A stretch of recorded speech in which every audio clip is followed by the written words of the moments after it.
Hello, welcome you all. तर मी professor Vishal Londhe. Basically I am from physics background. तर आपण बऱ्याच दिवसांपासून आपल्या टेलिग्राम चॅनलवरती MCQचा पॅटर्न तर राबवतच आहोत. परंतु तरी देखील मला असं वाटतं की आपण MCQच्या पॅटर्नसोबत लेक्चरचा पॅटर्नसुद्धा राबवूयात, जेणेकरून तुमचं प्रिपरेशन खूप स्ट्रॉंग होईल. हा जेमतेम सिलेबस आहे सेट पेपर 1चा, जो तुम्ही पाहिलेलाही असेल. तर या सिलेबसमध्ये टोटल 10 पार्ट्स आहेत. एक आहे टीचिंग ॲप्टिट्यूड, दुसरा आहे रिसर्च ॲप्टिट्यूड, तिसरा आहे comprehension, fourth one is communication, fifth mathematical reasoning and aptitude, sixth logical reasoning, seven data interpretation and 8 information and communication technology, and 9 people development and environment and higher education system, the last one. तर basically set paper 1चं महत्त्व मला नाही माहीत तुमच्यापैकी किती जणांना माहीत आहे, परंतु सेट पेपर 1 असा आहे की जो तुम्हाला सिलेक्शन देऊ शकतो, अगदी गॅरंटेड सिलेक्शन देऊ शकतो.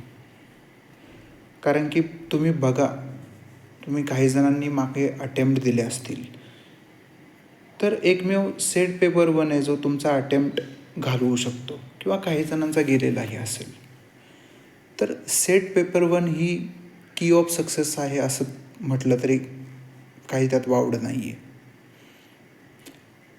कारण की पेपर 1मध्ये जेवढे मार्क्स पडतील तितकीच जास्त हेल्प तुम्हाला पेपर 2मध्ये होणार आहे. कारण की मी जितकं अनुभवलं आहे सेटमध्ये, मी स्वतः सेट क्वालिफाईड आहे. तुम्ही पेपर 2चा कितीही अभ्यास करा, कारण की पेपर 2चा विस्तार खूप जास्त आहे. त्यामुळे सेट पेपर 1 हा खूप मस्ट आहे. जर सेट पेपर 1वरती तुमची चांगली कमांड असेल तर पेपर 2मध्ये थोडेफार कमी जास्त मार्क्स झाले तरी चालतात. परंतु जर सेट पेपर 1मध्ये जर तुमचे मार्क्स कमी झाले तर त्याचा डायरेक्ट फटका तुमच्या रिझल्टवरती बसू शकतो. अगदी छोटासा सिलेबस आहे, अगदी 10 टॉपिक आहेत. 1-2 महिने जर तुम्ही मनापासून केलं तर पूर्ण सिलेबस होऊन जाईल. आणि खूप बेसिक सिलेबस आहे. जसं की आपला पहिला युनिट आहे टीचिंग ॲप्टिट्यूड. खरं तर टीचिंग ॲप्टिट्यूडमध्ये म्हणजे एक आयडियल टीचिंग काय आहे, किंवा टीचिंगच्या काही मेथोडॉलॉजीज असतील किंवा लेवल ऑफ टीचिंग असतील, किंवा काही लोकांनी टीचिंगबद्दल जे काही लिहिलेलं आहे त्याच्या बाबतीत बऱ्याच गोष्टी असतील, संकल्पना असतील, त्या टीचिंग ॲप्टिट्यूडमध्ये कळतात. बेसिकली ज्यांनी BEd केलं त्यांना तर या गोष्टी खूप जास्त माहीत असतील. कारण की टीचिंग फक्त काही एक बोर्डवरती चॉकनी लिहिणं म्हणजे टीचिंग नाही आहे. सध्या टीचिंग खूप विस्तृत गोष्ट झालेली आहे, ज्याला आपण शिकवणं म्हणतो. अगदी तुम्हाला आठवत असेल की आपल्या स्कूल टाईममध्ये आपल्याला टीचर्स गोष्टी थ्रू शिकवायचे, काही गोष्टी सांगायचे, त्यातून शिकवण्याचा प्रयत्न करायचे. इतिहासाचे शिक्षक किंवा आपण लहानपणी शाळेमध्ये असे काही उपक्रम केले असतील, ऐतिहासिक उपक्रम, की ज्याच्या थ्रू आपल्याला शिकवलं जायचं. अशा काही मेथोडॉलॉजीज असतात टीचिंगच्या, जशा डेमॉन्स्ट्रेशन मेथड आहे, किंवा आपण पॉवर पॉईंट वापरूनसुद्धा शिकवू शकतो. खूप साऱ्या मेथड्स आहेत. तर या सगळ्या गोष्टी टीचिंग ॲप्टिट्यूडमध्ये कवर होतात. अजून त्यासाठी सध्या एक स्वयं नावाचं एक पोर्टल आहे.